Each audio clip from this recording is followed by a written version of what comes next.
Welcome to Awesome Movie Year, the podcast where we take a look back at an awesome year for movies, which is every year. I'm Josh Bell, film critic and writer, and I'm joined by my co-host. I'm Jason Harris, filmmaker, comedian, and I am obligated to do this. This really does not come across audio-wise, but Jason is doing the truffle shuffle.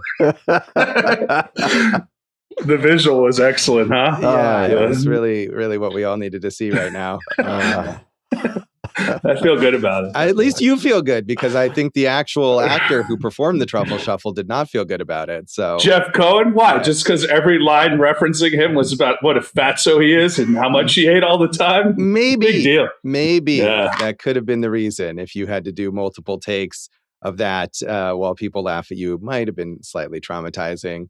So, Dave just laughed at me. I would do it again. Yeah. Jason's shameless on that front. Yeah. So we're talking about the films of 1985 in this season, and we're here at Jason's pick, which we're just kind of alluding to. Jason, what did you pick for us? I picked a film called The Goonies. Okay. The Goonies. The Goonies, thank you. Very strange word that you had to make sure people understood there. Well, at the Goondocks, Josh, we there's a lot of things that are a little abnormal.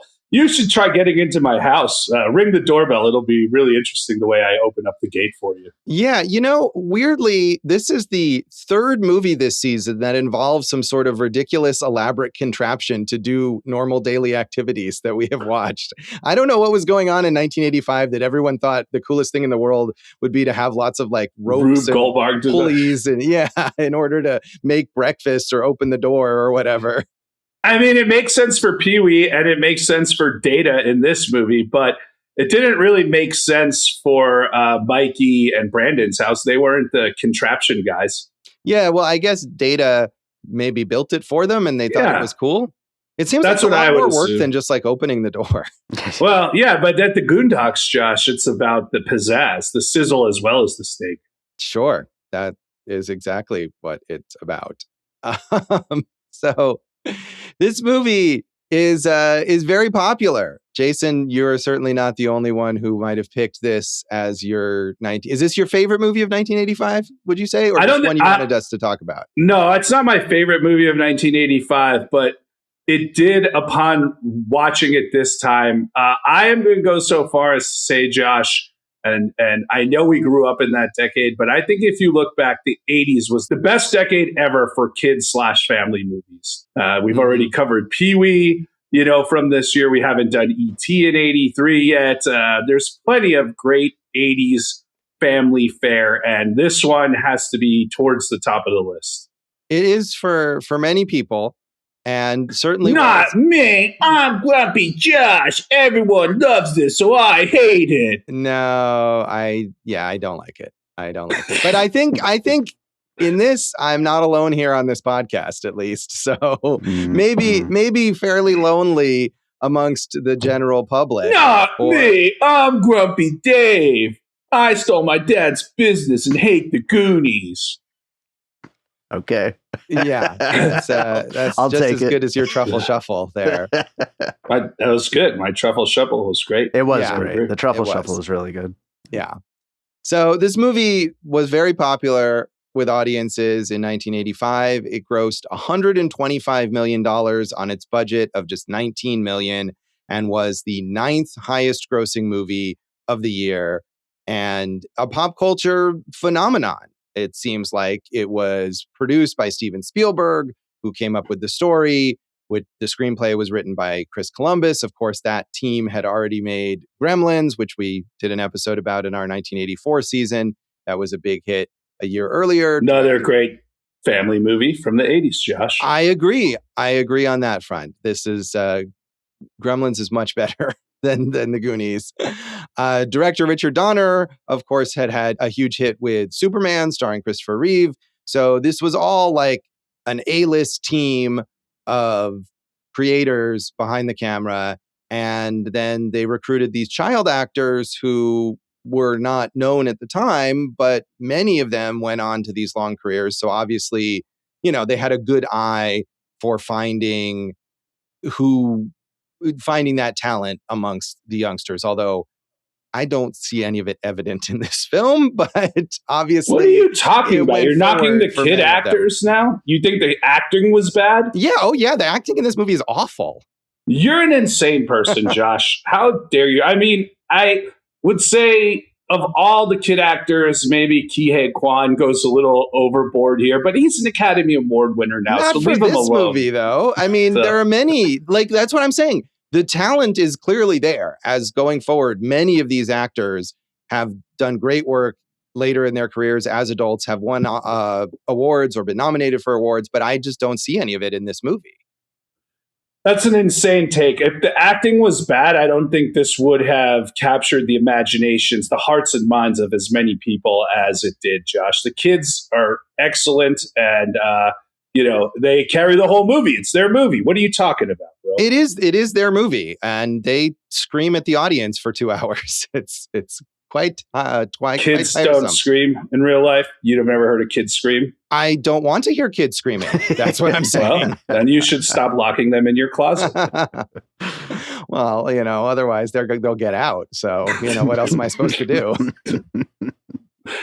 Maybe not interact with them anymore. Yeah, that's my strategy generally, but I still have to see them in movies sometimes. The weird thing is, like, this is a fat American kid in this one. It's not even an Eastern European boy, and you're still hating on it. It's very strange. So, yeah, I was not a fan of these kids at all. But you're right that they clearly charmed a huge number of people. Audiences loved this movie and continue to love this movie, and critics were fairly positive. Although looking, I was like, oh, this is mostly positive reviews. Although a lot of it is backhanded compliments, but.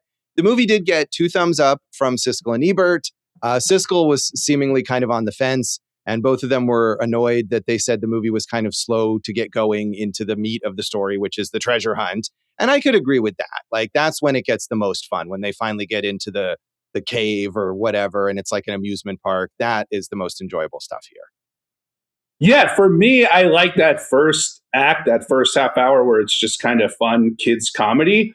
And then, like you said, the treasure hunt. I think where it lags is when they find the hideout and they're just like hiding from the Fratellis for too long of a period of time. It just kind of repeats the same beat over and over again there. Yeah, no, I agree. And again, like once they finally find that little passageway and get down there, and there's all the crazy contraptions and the traps and the clues and all the stuff that just copies Indiana Jones, that's the most fun.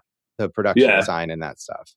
Yeah, that is fun. Indiana Jones, of course, Kihei was in that one too, and you hated him in that because he's a child.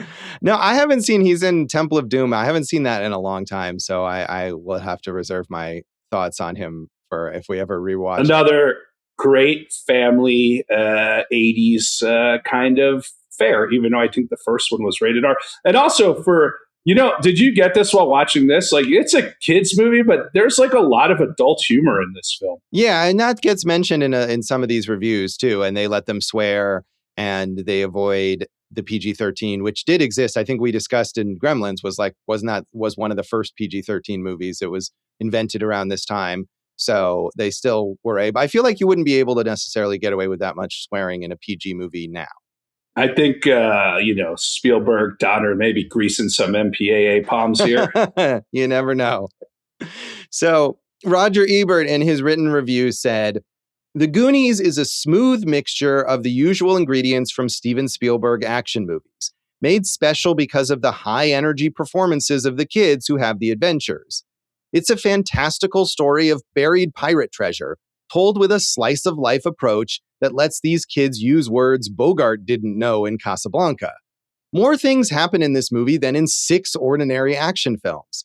There's not just a thrill a minute. There's a thrill, a laugh, a shock, and a special effect. The screenplay has all the kids talking all at once, all the time. And there were times, especially in the first reel, when I couldn't understand much of what they were saying. During the Goonies, I was often exhilarated by what was happening. Afterward, I was less enthusiastic. The movie is totally manipulative, which would be okay, except it doesn't have the lift of a film like E.T. It has the high energy without the sweetness. The ending is basically E.T. Redux there, right? Instead of flying away on bicycles or in spaceships or pirate shipping away, with the ghost pirate and everything. But, you're right. This is Spielberg 101, right? This is, I'm sure he basically said, Chris Columbus, here are the beats, hit them and hit them hard. And you got, of course, there's Spielberg, and this is not a negative, but I think you would say is the master of emotional manipulation on film. Like that's been one of his hallmarks throughout his history. So yeah, I could see how that would be a statement to make about the movie. Right. I mean, and I think the thing with that is like Ebert says, you need to feel like it's genuine. You don't want to feel like it's just manipulating you. You want to feel like you're caught up in that emotion. And he clearly didn't feel that way about this movie versus how he might have felt about E.T. Yeah, I mean, I would just say it wouldn't have the lasting power that it's had if people weren't emotionally invested and on the journey with the kids and cared about them. Yeah, people definitely do. So what do you think about the idea? I definitely had this, like where the kids are like where I just found them annoying and loud. But even beyond that, they're just constantly talking over each other to the point where like I felt like I missed half of what they said. Well, I mean, clearly they've all studied from the school of Robert Altman. So, no, he says the first reel. To me, when you notice it is when there's the heightened action of, hey, we're going to take Chunk away or don't go over that bridge. And when they're all like at that like emotional high state, that's where it gets like too much, where it's like, okay, but that's how kids are, right? And, a lot of this, I watched like a making of documentary from 2010. Not very good. Don't recommend it. But, a lot of it is like, hey, we didn't show the kids the pirate ship until we actually shot it, right? Like they tried to keep them on their toes to get natural performances. At one point, Spielberg, who second unit directed it. How many things do we think he's second unit directed that he's produced over the years? I wonder, you know? Yeah. Where, I mean, there's definitely like stories that he directed part of this film. So the same as you hear about Poltergeist. Yeah. So his thing was he needed a performance from Corey Feldman, who I think is great in this movie, that he wasn't getting. So he goes, Corey, Michael Jackson's going to be here in an hour. Action. And Corey Feldman, like that. So, manipulating the actors to get what you need and getting them to those places work for me. But I do understand, it's a lot of like chatter over chatter. Yeah. That's how kids are in real life. I mean, again, that may be true, but I think especially in a movie where like in the beginning, there's so much exposition about like what's going on with their house and why is it being foreclosed and their dad works at this museum and we have this stuff in our attic. Like you need to be able to like understand that to know like what the characters' goals are and where they're going and why. And I mean, I did eventually, but I felt like a lot of it was passing me by at a certain point, and I'm not the only one. Josh, when you were watching, did you yell at the screen, "Hey, you kids, quiet down, you kids. I'm trying to watch a movie here, you kids"? I would have, but they probably couldn't have heard me. So I could see you just yelling at the screen anyway, though. Yeah, no, I might do that, when I get frustrated about certain things, but I don't think I'm not on Dave's level of hating this movie. So I didn't even see Dave's review on this one, so I'm excited to hear. We'll wait until we let Dave let Dave loose on this. Because this seems like a total Dave movie too. So. Dave is warming up there, getting ready. So Janet Maslin in the New York Times said, made under the aegis of Steven Spielberg and crammed with every pop cultural artifact from Mad Magazine to Michael Jackson's sister, The Goonies doesn't even pretend to court the grown-up set. So there may be those who share the sentiments of the Goonies character who declares, I feel like I'm babysitting except I'm not getting paid. But that hardly matters. There isn't a child in America who won't want to see The Goonies this summer. The Goonies has the kind of breakneck pacing that keeps it fast, funny, ingenious, entertaining, and only a small point while the movie is in progress, almost entirely without staying power. Whoops. Yeah. I mean, you can't argue the staying power of it. So, I again, I think it is that kind of like beeps and bops always have something on screen that's going to keep them, watching and everything. And I think, and keep them entertained, a very ADD style thing. For me, I really like the first act, like I said, where it's just kind of a family movie setup. And the only downtime was that middle where it's like, come on, let's get moving already here, which is, a little bit, 15 minutes less probably would have helped it. Yes, any amount less would have helped it. That's kind of a refrain here on Awesome Movie Year, right? Yeah, we like edits. We like sweet editing. Right. Well, I think also, as Roger Ebert used to like to say, like, no good movie is too long and no bad movie is short enough, or something along those lines. And I think that is a refrain when we're frustrated with the movies. Although I guess maybe not necessarily for you, Jason, because you like this movie and you still feel like it should be shorter. Yeah, I mean, I'm going to be honest, Josh. If nothing, I'm an honest man, Josh, as we know. And there are plenty of movies I like that I think could be a little shorter. Yeah. All right. So finally, Paul Atanasio in the Washington Post said, with the Goonies, Steven Spielberg secures his position as the Ray Kroc of pre-adolescent fantasy. Teamed with his alter ego, screenwriter Chris Columbus, he doesn't have to make movies anymore. He can simply franchise his formula to others, in this case, director Richard Donner. The result is an artfully crafted movie, thrumming with energy and sometimes wit, and utterly uninvolving for anyone over the age of 12. The best that can be said of Spielberg and Columbus's work here is that they do this sort of thing better than their legion of imitators. The best that can be said of Donner is that he knows how to follow orders. Don't be surprised if you find a Goonies pavilion at Disneyland by Christmas. It's a masterpiece of production design, but to what end? Yeah, where is that? I mean, he's got the Jurassic Park rides, and we have that amazing water slide in the movie, right? And why hasn't this been Goonies World? I don't know. Yeah, I'm shocked because it's not like this movie wasn't successful or popular.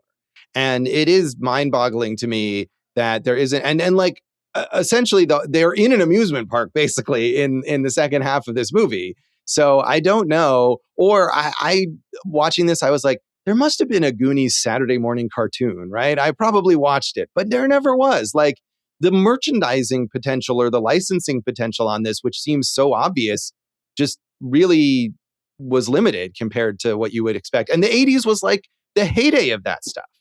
Do you think that might add to the reverence of the film, that it's kind of yes, it was a big deal, a lot of word of mouth, but not other than the T-shirts and the crappy video games, right? There wasn't the overload of merchandising that you're talking about. Yeah, I don't know. I mean, and especially that there wasn't, whether it was a TV show or a sequel movie or whatever, something that tried to continue the story and ended up diluting it in some way. Oh, the characters aren't as fun now, or they don't have any other ideas for them to do. So I think that's possible. I mean, this certainly was a big Hollywood product. Like in the Siskel and Ebert segment, Siskel says, our next movie is one of the most highly anticipated movies of the summer. Like, it was already being hyped up and being advertised heavily. So it wasn't like some underground thing. But I do think you're right that maybe it feels a little more special because it hasn't been remade or extended or whatever in ways that others have. I know, and they're talking about it again, and it's like, just leave it, man. It's got its legacy, and it's doing, it's pristine in its legacy. Just leave it as it is. I am shocked, though, between the water slide and the obstacles. Like, that's a total, like, it could be they have Super Mario World now. I can't believe I said Mario. I'm from Jersey, Josh. We say Mario.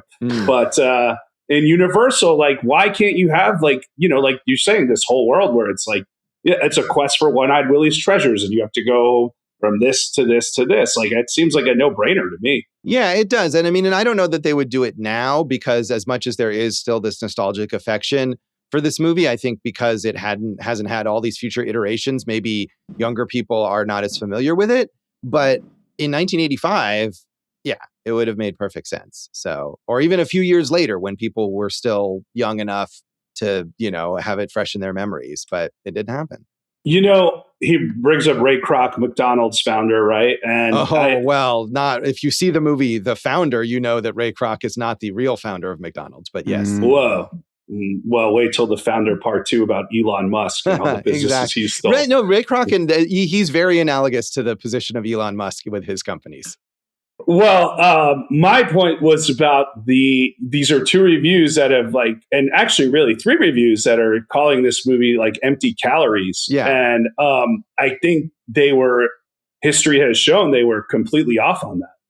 I mean, I would argue that they were correct in their assessment of the movie, but you're right. They were off on the idea that this would be meaningful to so many people. Or I wonder, when Atanasio says that this movie won't appeal to anyone over the age of 12, obviously now there's tons of adults who like this movie, I think in large part because they saw it when they were under the age of 12. But I wonder how many adults really were into this movie in 1985.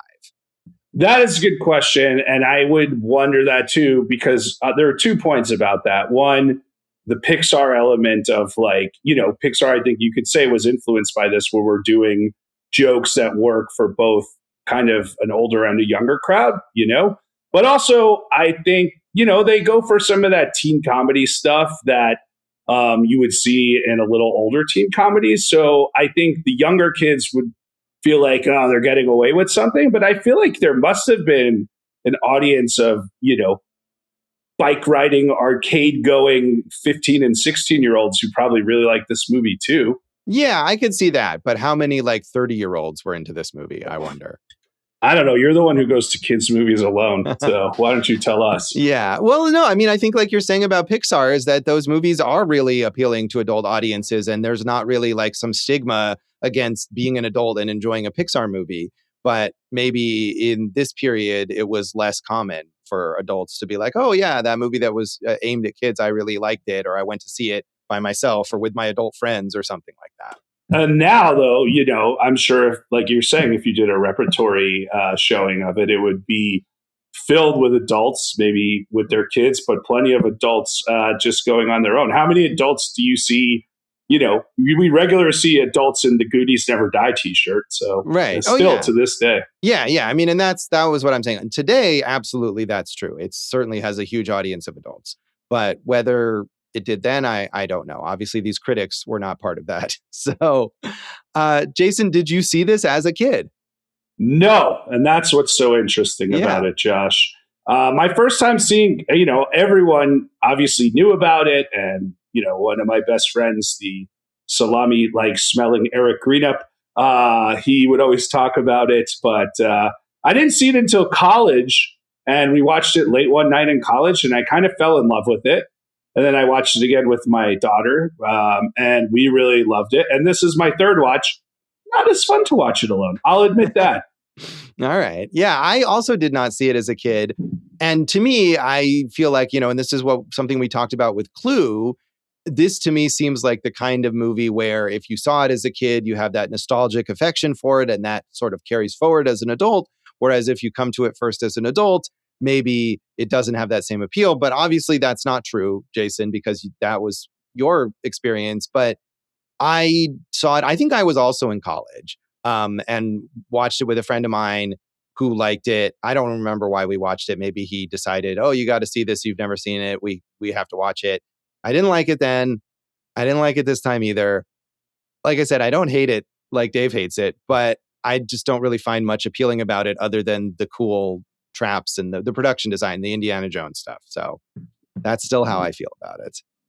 But, well, normally I take great delight in you disliking things that I make you watch, but not on this one. However, I do take great delight in Dave disliking it. Yes. Dave, did you see it as a kid? Well, first of all, I think it's amazing that you two are like the only two 40-year-olds on the planet who didn't watch this as a kid. That's wild. I would agree. Right. Yeah, I would agree. That's really I didn't see Labyrinth until high school either. I actually have never seen Labyrinth. I'd really want to watch for Labyrinth one of these days. But. Yeah, I watched it on a theatrical re-release when I was, 10 years ago or something. Not until then. So well, but I did see this movie with friends, I remember, and at a friend's house, and I didn't like it then, and I still very much do not like it. And I remember I was the only one of my friends who didn't like it, and I felt really strange about why does everybody love this and not me? But I still didn't love it. But Jason, you said earlier the crappy video game. I just want to battle that. I was going to talk about it in the legacy later, but the Nintendo game, the Goonies 2, rules. So. Unbelievable. What a crazy. Did you have a lot of friends as a kid, Dave? Not really. No. No, I props to you, Dave, for being a longtime hater of this film and not just as an adult. So I think that's fantastic. I also weirdly, I played the Goonies 2 video game. I never saw the movie. I never felt like because I played the video game, I should watch this movie. Mm-hmm. And I was not a big video game person, as we may have discussed. I played video games basically for the sole reason of peer pressure. I didn't really enjoy them, but it was the thing that everybody did. So I was like, oh, I'm going to get a Nintendo. And for some reason that was one, and maybe Dave, you remember this better, but it was one that everyone had, right? It was one of the earliest Nintendo games, or for some reason that was one. And I remember having it, and I was bad at it because I was bad at all of them. But I did play it and never thought to watch the movie for some reason. Did you like it? I don't know. Probably not, because I don't think I actually liked any video games. I just played them because it was the thing to do. And after a while, I realized I don't enjoy this. I should stop asking my parents to buy these things for me, because they just sit here and I don't play them except when a friend comes over. And then usually I don't even play then. The friend plays and I sit there and watch. And, that was no good. No, it was not. That sums up your childhood. Yeah. No, it was not a good friend dynamic there. But I do remember the game. I mean, I remember its existence. And I think it's possible that I, for a period of time, didn't even know that there was a Goonies 1. That I just thought it was a video game called Goonies 2 for some reason. Yeah. I guess Goonies 2 was the video game that broke out, whereas the original Goonies video game was not as good. Which is strange, because I actually didn't even know there was a Goonies 1 video game. It's this rare kind of, it didn't make it out into the world very far. And I was reading that during when I was rewatching this movie. It was that game just barely existed. So nobody played the first Goonies game. So. Yeah, but a lot of people Video game, sequel, movie, no sequel. Yeah, that is weird. They didn't take the popularity of the Goonies 2 video game and then adapt it back into a movie. I mean, you would think if they were going to take the popularity of anything, it would be the movie. Well, that too. But you could argue maybe the video game demonstrated that there was more interest in something called Goonies 2. I don't know. Yeah, I mean, just quickly, I could see, it's a live action thing and these kids are probably 12, 13. I could see, do you want to see these kids when they're 16 or 17 going on another? I could see it aged out, and it's good to leave it as it is. Yeah, apparently people want to see them now that they're in their 50s, though. Yeah, I mean, that I can understand. That makes sense. I'm going to say this on air, Josh, and, with our huge audience, someone will probably steal this and sell it, Josh. But we have a pitch out there that's like a Goonies style movie where it's, bunch of single parents who aren't getting along necessarily with their kids, and then they go on a quest together with their the single parents and their kids go on a quest to find the old treasure that they heard about when the parents were kids. So it's very Goonies-esque in that way. Yeah, and a sequel, presumably, if they ever actually make it, would have to involve the kids of the Goonies who are now the new Goonies or whatever, and the adults are also around doing something or whatever. See, and I wouldn't go that way. I'd go the exact opposite. I'd keep the Goonies as the Goonies and the kids as we're the cool kids who don't want to go on a quest with the parents, and that way they can discover the joy that their parents have. Right, but as opposed to the opposite of I'm an adult, I didn't remember what fun was to be a kid, which we've seen a billion times. Right. I mean, I think the point being, though, that you'd have to have kid characters. You're not just going to do it with the adults. That's not going to work. But I agree. We'll see what happens. Agree. So and I hope it does. I hope none of it happens. Yeah, I no Goonies sequel. Yes, yes, indeed. So anything else you want to mention about the background of this movie, Jason? Yeah. Cyndi Lauper's theme song rocks, dude. That's a good one. Goonies are good. Yeah. They're good enough, Josh. They sure are. Goonies are good enough. They are not. But that is a fun song. Although Cyndi Lauper apparently hated it, but it is a nice little pop song. So we'll come back and talk some more general thoughts on the Goonies.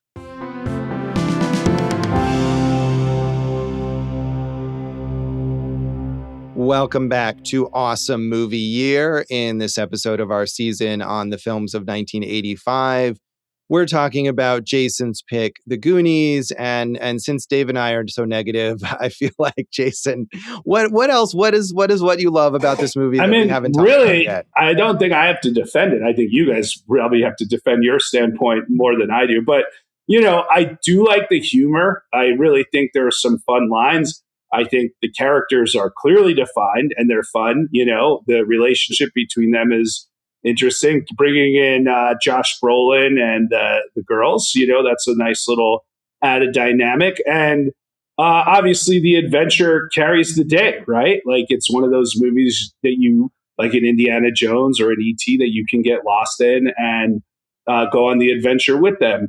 So, Oregon, beautiful. Who doesn't want? I always want to go. I've been to Oregon plenty of times, and I want to be one of those people who goes to Astoria, goes down the coast, and does that like Goonies sightseeing tour, which I've never done. But I think they picked a really good location for it, and it's got that 80s magic. It's like a quintessential magical 80s escape movie.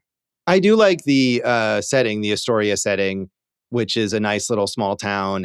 And even though that stuff in the town is a little slow and dull, like it does look nice. And then of course we get down underground with all the crazy stuff which was shot, in a studio. But yeah, that stuff is kind of fun. But again, I just kept thinking like, so this is just Indiana Jones Jr., I guess. It's just a slightly less cool version of an Indiana Jones movie with a bunch of annoying characters who are yelling the whole time. And it wasn't enough for me to see cool traps for that. Well, it's definitely an Indiana Jones thing, especially Data and his little fun contraptions there. But, at first I want to disagree with you on that first act. Like, I think there's a lot of, you establish all the relationships. The first thing you see is a bad guy pretending to hang himself in a jail. And you're like, wait, this is a kid's movie, right? Like, you get the escape. I can see where it's a little, that they're going to lose the house or the area that they're in. And I can see that could have used a little clarification. Yeah, I was confused about the reasons for that for like almost the entire movie. I mean, rich asshole in town is going to buy the land and turn it into parking lots, mall, whatever. But but they're also getting foreclosed. So it's not just that. It's also that like they can't, like Mikey and Brand's parents can't afford to keep the house anyway. So, because they keep talking about needing the money, but the dad seems to have a job, but maybe he was losing his job. I don't know. It was all unclear to me. Yeah, I don't think it's just them. It's all of them. It's the Goondocks, right? Right, but they need the money to save their house. So right, but they're all trying to save the whole area, not just the house. But its focus is on the house, right? But that first act, I think you get a lot of good humor. I think Corey Feldman it pops in that first act more than the rest of them. But you see all of them, you learn who they are, you see their interactions and their relationships, and then you're off on the adventure. I don't know why you just like the first act as much as you did. Well, I just like the whole thing. But I guess because the one thing that I did kind of like, which was all of the traps and amusement parky things, doesn't show up until later, then I found something there that I could kind of be amused by. Whereas before then, it was just, why don't these fucking kids shut up? And there wasn't really anything else to hold on to. So I think that was more what it was. Not that I thought, oh, this first act is so terrible, but just that there was some additional thing going on later that I kind of found appealing. And so I could focus on that. But yeah, I mean, I will say you are right. They introduce these characters. Each of them has one character trait, and we definitely learn what it is. And so there is that. And, we get the idea that even though it is, to me, confusing, they need this money in order to save their house or their neighborhood. And that's all you really, I guess, need to know for their motivations.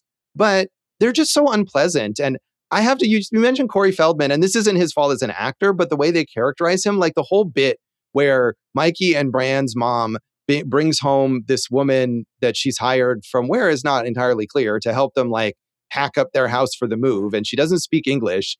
And she says to Corey Feldman, oh, you speak fluent Spanish. Can you translate? And all he does is like basically make horrific threats to this woman and scare her to death. And that's the haha endearing thing about this. No, separate the drugs. This is where the dad's sexual devices. It's just And we'll cut off your fingers if you don't do a good job or something like that. There's definitely one of those threats, or we'll lock you in a cage or something like that. Dave remembers. Yeah. You know, Josh, here's the thing. I can understand as an American why that would upset you. We would never lock Latinos in cages. So I understand not like this movie is making a social commentary about that, Jason. Josh, you see it your way, I see it mine. Her name, the character, is Rosalita, Josh, which where do you think that comes from? It's Bruce Springsteen, isn't it? Yeah, it does, because Chris Columbus is a huge Springsteen fan, and I don't think anyone else would have named a character Rosalita but him. So, all right. Well, hooray for Bruce Springsteen references. That's what it is. It's an educational fact that you should learn. All right. You know, everyone's a menace when they're a teenager, Josh. So they're well intentioned, they're good hearted, but sometimes, like Chunk, you know, fake puking all over the movie theater. You know, the jokes, the kids take jokes far. It's okay. Yeah, but I mean, I guess I think is that, like, in that instance, especially, the movie is like, haha, isn't this so wacky? Like, this kid's so endearing. And I'm like, this kid is a sociopath. Lock him up. Don't lock up the maid.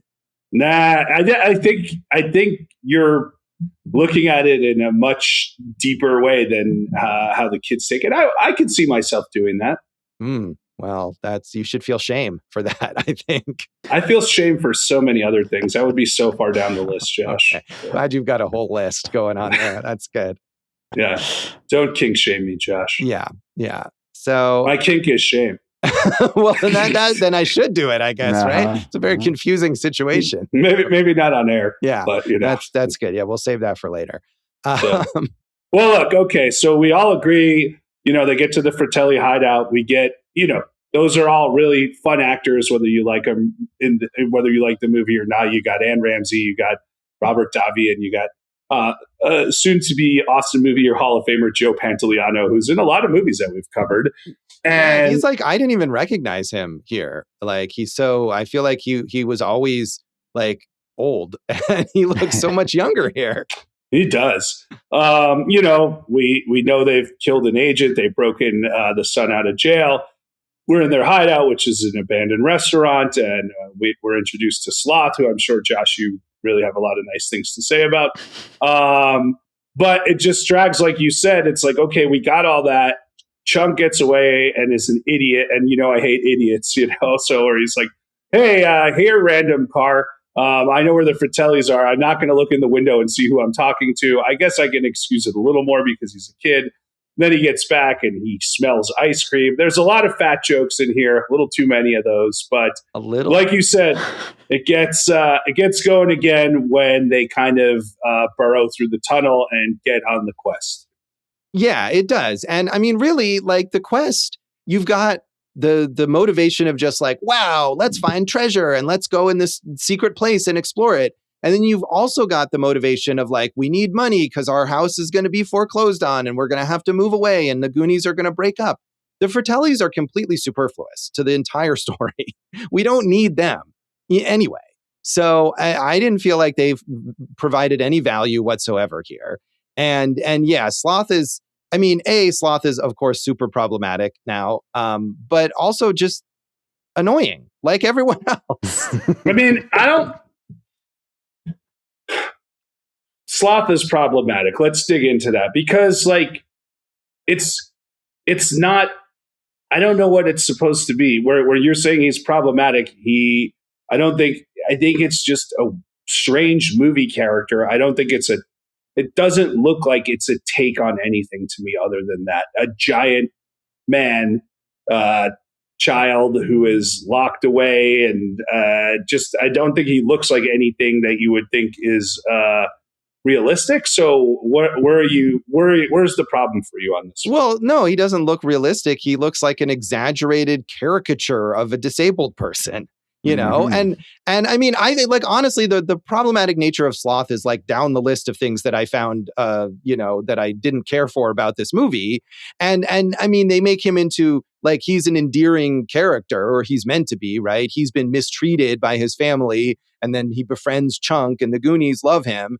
So I mean, in that sense, they're trying to show like the way that the Goonies are open and tolerant or whatever versus the Fratellis who are bad.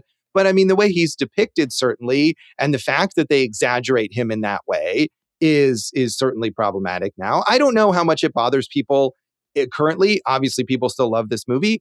And I think it's fine to say, like, they have their hearts in the right place with what they're trying to do with that character. But it definitely made me cringe. I think he has the most famous and quoted line of the movie. Which is such a nothing. Is it, "Hey, you guys"? Yeah, but do it like sloth, Josh. I don't want to do that. Come on, give us a little sloth. I'm not going to do that. Give us a little sloth, No, Josh. no. I will one sloth there. No. Give us your best. It's not going to happen. But I mean, that's just such a that's nothing is there in that line, you know? I mean, I guess that's not uncommon, like just because of the delivery of certain famous movie lines, that it's really about that more than the content. But yeah. I'm going to disagree. There is nothing there in that line. I mean, it's, he's been chained in his basement. He's on an adventure. He's got a lot of joy and kind of life going at this point in time. Like it emotionally encapsulates where he is at that moment, Josh. Yeah, I mean, I think that's in the delivery, though. I'm saying the content. It's not like it's a clever turn of phrase or something like that. Like a lot of agreed, lines. But there's plenty of, like you said, lines that are. I mean, is "I'll be back" a very clever turn of phrase? No, and that's what I think we're agreeing here, that there are plenty of famous movie lines that they're famous in large part because of the way they're delivered in the movie, not because they are cleverly written. But there are also very famous movie lines that are cleverly written and famous for that reason. Yeah, that's give us one. Of course, I'm going to blank on it right now, but there are plenty. I know, and this is not one of them, and that's fine. Like, that's okay. You know, it is his delivery. I may not like the character, but I can see how the delivery of it carries all of those things, Jason, that you were just saying for the character. So, getting back to the Fratellis, who you feel are unnecessary from a film standpoint, the necessity is, one, an antagonist that's real, because the taking your house away antagonist is just kind of background as inciting. And two, ticking clock, because they're chasing them, right? So they have to keep moving. They have to come up with, slick shoes, whatever it is, obstacles to stop them and get through them. And so I do think they serve a purpose. I wouldn't say that they're, I think, like I said, we know where the focus is too much on them, but I think they're necessary to keep the story moving. Yeah, I mean, you still have the ticking clock because the house is going to be foreclosed on by the next day, they say. So if they're going to save the house, they have limited time for that. But you're right. I mean, the guys who are going to foreclose on the house, they only show up in like 2 scenes. And one of them is at the very end when they're like thwarted. So they could have become greater antagonists in some way if one of them was chasing the Goonies for some reason. But yes, it does create that extra urgency that not only is the house in danger, and not only are they in danger from all these traps, but they're in danger from being captured and tortured and maybe killed by the Fratellis. And it's a lot. It's a lot. That's why, like, everything about this movie is a lot. We have 4 things? No, we had, like Ebert was saying, we have to have 6 things. Like, it's all too much. Definitely maximalist, Josh. And as you know, the 80s, not a decade for maximalism. So I see where your issue is. No, I mean, but sometimes it's an overstuffed. Yeah, it's an overstuffed kids adventure. And I think people appreciated the allotness about it. It's interesting because we literally just had the exact argument recently in reverse, where I thought Desperately Seeking Susan packed too much in, and like stripping away some of those elements would have made a clearer story, and you defended it. So it's interesting how that works sometimes. Life, Josh, sometimes when you win, you really lose. Sometimes when you lose, you really win. Sometimes when you tie, you win or lose. And sometimes when you win or lose, you really tie.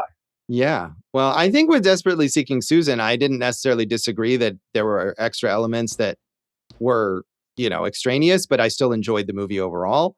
And with this, I wouldn't even be thinking about that related to the Fratellis if I was caught up in what was going on and I thought it was fun. And if I thought the Fratellis were amusing, we'd be like, well, who cares if their function in the story is essential? I'm entertained by them. And I just didn't feel that way about anything here. Yeah. I mean, I understand that you didn't feel that way, but I mean, there's a band, the Fratellis, with the great song Chelsea Dagger, right? There's even here in Las Vegas, we have a Fratelli Brothers Pizza Parlor. I mean, they're beloved 80s bad guys, Josh. They are. So I feel like we need to let Dave talk here. Dave, why did you hate the Goonies? Well, I like the Fratellis. Okay. Yeah, so I'm in on them. But no, did you like them because they were going to kill the Goonies? Yeah, probably. No, I thought they were just fun, but they're so. I just didn't find the Goonies themselves to be fun or funny or enjoyable to watch, and it takes so long to get into anything that's happening. Like, I gotta, agree with Josh and this one as far as that first whole act. It's just so grating to get through. But then once we do get to the adventure, I just was kind of like already checked out at that point, and it's cool production design and everything. It definitely looks the part, but at that point I just wasn't having fun with this movie. I also thought it had such a mean streak with a lot of the jokes and all that was just I don't know. I know that it's the 80s and I know its heart was probably in the right place and everything. I mean, it's Spielberg of course, he's not trying to make like a mean movie, but at the same time, it really didn't ring well. Yeah, I mean, I didn't find this movie funny at all. I didn't laugh once. And I think that's the key thing here too, is that you have to be amused by the antics. You have to be amused by the characters, by the little references like Jason was talking about, the jokes that are over kids' heads, but that we can understand as adults. And none of that was funny at all to me. And so that I think is a key thing. If you're not laughing, you're not smiling while you're watching this movie, then you're not going to be enjoying yourself. I mean, this has been enlightening. This has been really enlightening about you two. Yeah. What a bunch of dark, rainy clouds you are on the parade of joy. Yeah. Did you not know that about me already, Jason? I mean, I knew that about you. I figured Ernest Jr. over here might have a different take. What do I know? I was really hoping to like it because, like I said, I didn't like it as a kid, and when I picked 1985, this was actually part of the reason I picked the season. I was like, oh yeah, I should rewatch Goonies. It's been 30 years or something. I should rewatch this, and no good. Yeah, I do feel like, especially because of your love of Ernest. I feel like Ernest could have teamed up with the Goonies. Like they're very much in the same vein. Yeah. And I'm going to disagree. Goonies is a smarter movie than the Ernest franchise. I mean, their jokes are more clever and the adventures are better set. It's got kind of a real structure, whereas I think when we watched Ernest Goes to Camp, there's no structure. And Josh, you pointed out that the kids each have one defining element.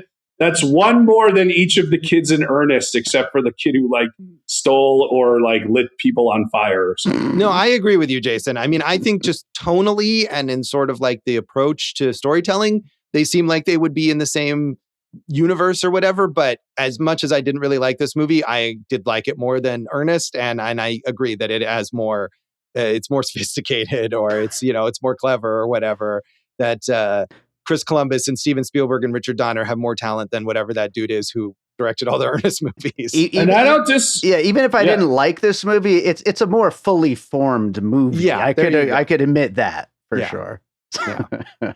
Right. And I'm not anti-Ernest, Dave. Yes, I know you're not. I'm telling you that in earnest. Nice. So, I mean, any other aspects of this movie that you want to shout out, Jason, that are favorites of yours? I mean, it's it looks and feels like the 80s, right? And Spielberg was very good at that. I mean, E.T. is not timeless. It's of that time, and that's what makes it timeless. So I feel like this is a quintessential 80s movie, the greatest decade of kids and family movies. And this is a jewel that you can find in the treasure chest of 80s kids movies, much like One-Eyed Willie's treasures, Josh. Much like that. Yeah. So should we rate this out of 5 treasure maps? Sure. 5 treasure maps, not 5 hey you guys, because we want to hear Josh do the impression. No, it's treasure maps it is. All right. I mean, I give it 3.5. I think it's good. I'm not saying it's the greatest movie ever. It's quite enjoyable. I would like to watch it again with people. Not you two. Definitely not you two. Definitely not us. No. I'm giving it 2 treasure maps out of 5. I can appreciate the production design, and that was about it. So, Dave, how do you rate it? I was between 1 and 2, but then I was thinking to myself, did I enjoy this at all? And I was like, no. So I went with 1. Wow. Dave, Dave, talk about some of the 4-star ones that you've given out on this. I love those movies. I'll tell you Dave, that. you have your personal taste and you stick with it, and I admire that. So, and I am glad that you hated it so much. All right. We'll come back and talk about the legacy of the Goonies.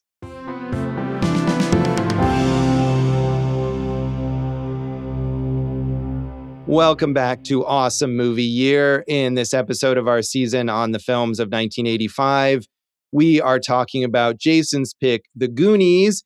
And as we were kind of alluding to earlier, so many of the kid actors in this movie who either were making their debuts or had kind of just started out went on to these longer acclaimed careers as adults. And we haven't necessarily even named all of them. But I mean, Sean Astin, Josh Brolin, Corey Feldman, Ke Huy Quan, Martha Plimpton, all of these actors became successful adult actors, in some cases with, bumpy periods or whatever, but all of them, well known as adults.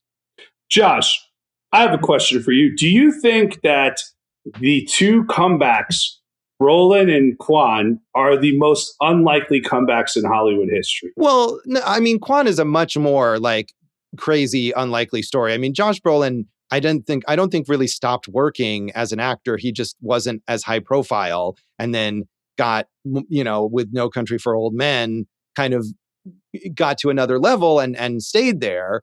But Ke Huy Quan had a short career as a child and teen actor, and then completely left acting for nearly 20 years before being brought back for Everything Everywhere All at Once, and then winning an Oscar for it. So I feel like that's a much more compelling story. Not that Josh Brolin isn't a good actor or doesn't deserve acclaim for stuff that he's done as an adult, but Quan, that's a much greater story. It's a crazy story brought back by the Daniels because they love him as a child actor, mostly probably because of this movie. And you could tell, look, I am wondering, when we look back on that Oscar year, it swept basically everything, did it deserve to? I wonder. But Kihei had such goodwill. People really love him, so, and he's back in the movies doing some animated voices. I think he was just in Zootopia 2. We know he was in that movie Love Hurts, which I didn't see. Brolin, I was happy to see him in Weapons this summer because I think he's such a good actor. I'm like, dude, no more franchise. You've done the Marvel stuff. You're doing Dune. It's great, but I want to just see you be the great actor that I know you are, as opposed to just playing into the franchise stuff. Yeah, but I mean, he's worked with so many great directors, with the Coens in No Country for Old Men and True Grit. He was in Paul Thomas Anderson's Inherent Vice.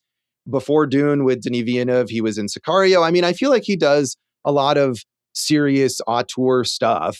So yeah, it got a little much when he was playing Thanos in the Marvel movies, and that's under all this CGI, so you can barely recognize him anyway. But I think he's balanced that well. He's not just in these, And I thought he was a great villain as Thanos. Yeah. A lot of the that franchise doesn't. You have some villains lesser than others, and he's one of the best ones, I feel like. So, we've talked about Sean Astin before also because of the Lord of the Rings. You think he's like the president of SAG-AFTRA now, right? Or something like that? Yeah, he is the president, which his mother, Patty Duke, was 40 years earlier. Do you have a favorite Sean Astin movie or performance? Because I'll give you a weird one. I am enamored, and Dave, I think you should watch the show. Although now that I know your 1-star review of this, I have no recommendations for you. But there's this animated show called Ha Ha You Clowns. It's on Adult Swim, and it's weird because everything on Adult Swim tries to be weird, and the thing that makes this weird is it just tries to be sincere, and it's so sincere. I'm like, is this a comedy? I don't know, but I can't stop watching. I've watched the season multiple times, and the main characters, their neighbor is professional pool legend Jeanette the Spider Lee, and Sean Astin's on it for one episode as her boyfriend, and he's very funny. That is definitely a deep cut. I don't know. Yeah, I don't know. The one thing I was going to mention is, and I haven't seen this since I was a kid, but when I was a kid, I loved the kid action movie Toy Soldiers, where it's kids at a boarding school have to fight terrorists. It's probably very bad, but I still have a taped on a VHS tape from HBO or something. Well, we know you hope they're Libyan because you love portrayals of Libyan terrorists in that time so period. Many problematic things in movies from the 80s. I mean, but they weren't at the time. Uh-huh. So, I mean, that's not a defense of it. I'm sorry. But no, I mean, the other fun thing, obviously, he's Bob on Stranger Things, and he was beloved on that show as well. Yeah, which is definitely all of hugely influenced by the Goonies, and is very much a movie about trying to recapture that feel of things from the 80s, or a TV series rather. 100%, especially in season 1 when they're all riding their bikes, and there's that iconic shot in the Goonies where it's the overhead shot and they're riding through the beautiful forest lands on the streets to get to the where the treasure map leads them. But yeah, I mean, we've talked about most of these guys before, Josh. We've talked about Astin, we've talked about Brolin, we've talked about Feldman. Jeff Cohen became a very successful entertainment lawyer and has certainly leaned into the Goonies-ness of it. I think he does a lot of interviews, is willing to do the conventions, the whole thing. So, of the big ones besides that, Martha Plimpton absolutely killed the game last year on Task. That was awesome. Oh yeah, I always think of her on Raising Hope, which was a fun sitcom. But she's incredibly prolific as a character actor. I feel like we should mention the great story about Jeff Cohen and Ke Huy Quan is that they became such good friends after Goonies that he was Quan's lawyer who negotiated his deal to make that comeback in Everything Everywhere All at Once. Yeah, that is great. I mean, on the documentary I watched, it was Donner, and he had Feldman in one arm and Astin in the other. And this was probably about 2010. And there was such a love between all of them. And Donner was throughout the documentary, he's like, this movie drove me crazy because I love all these kids, but when they're together, it's too much. And I want to, it's just too much all the time. But you could see the love between them. And Corey Feldman, who, is not always the most likable person in interviews, is so joyous and comes off as so natural with these two. It was really nice to see that. Also, when he auditioned for this role, that was the first time he ever met Corey Haim.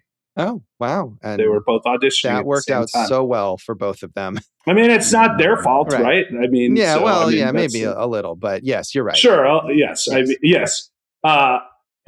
Yes, there is personal responsibility, but there was also a lot of bad things that happened to those guys. Yeah. And we talked about both of them when we did our episode on The Lost Boys.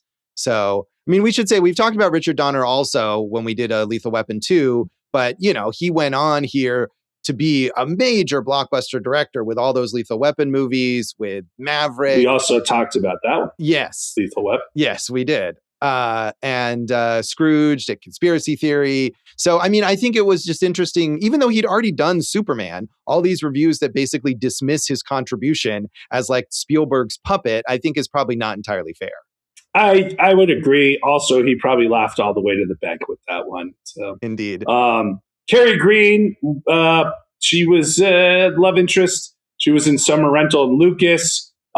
Sloth, played by NFL All-Star, I think, John Matuzak, who was known as Big John Matuzak, also a North Dallas 40, One Crazy Summer. And then we mentioned the Fratellis, Anne Ramsey, great in Throw Mama from the Train. She got an Oscar nod for that, I believe.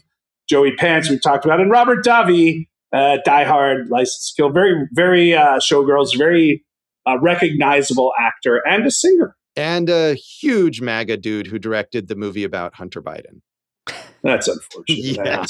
Just gotta make sure to mention that. Well, Rosalita, played by Lupe Ontiveros, who I'm guessing is not that, was in Selena and Desperate Housewives. And for Chuck and Buck, she won the National Board of Review Award for Best Supporting Actress and got an Independent Spirit.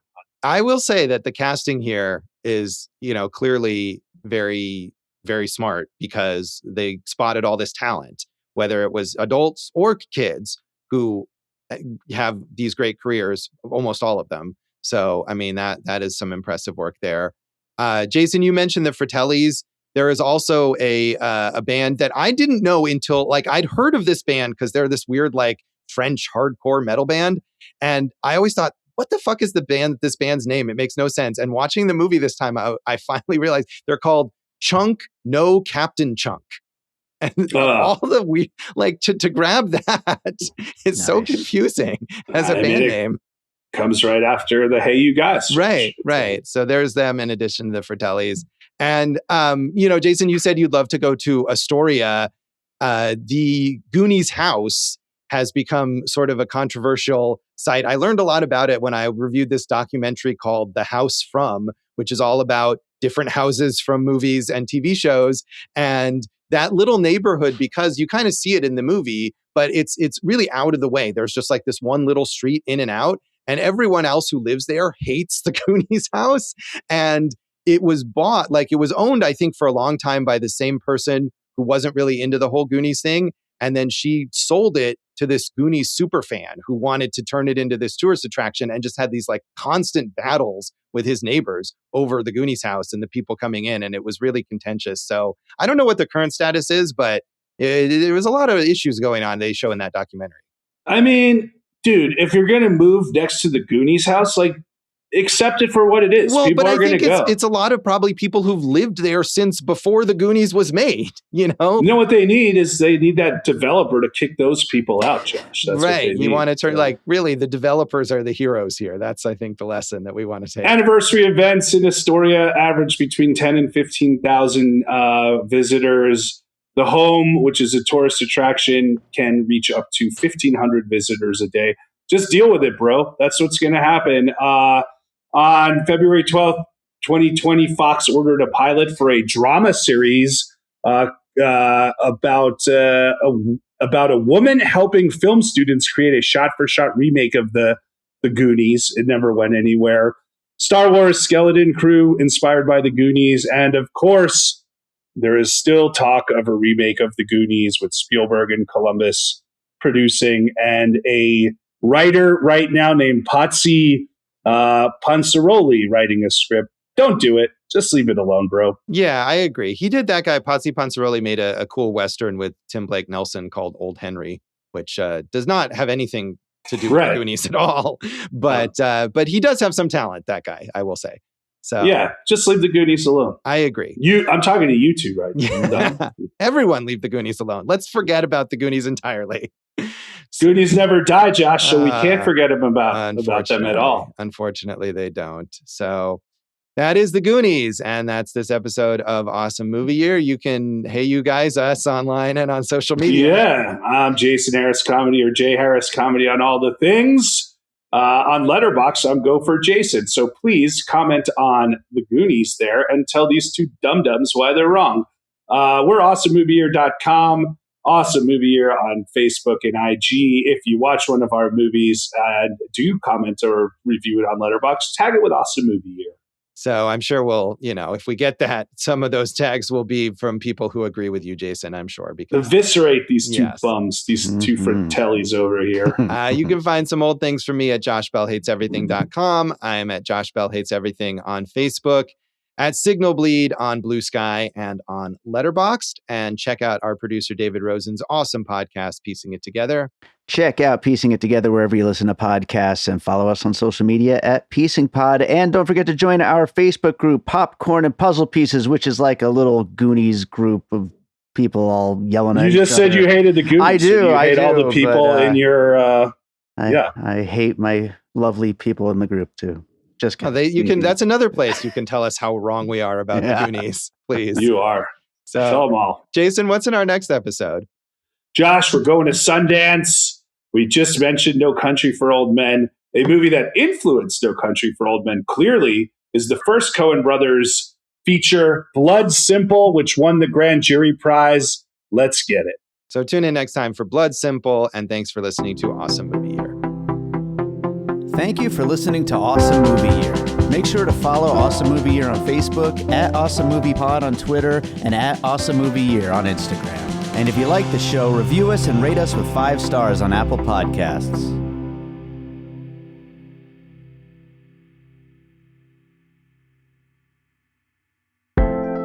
An All Points West production, produced by David Rosen in Las Vegas.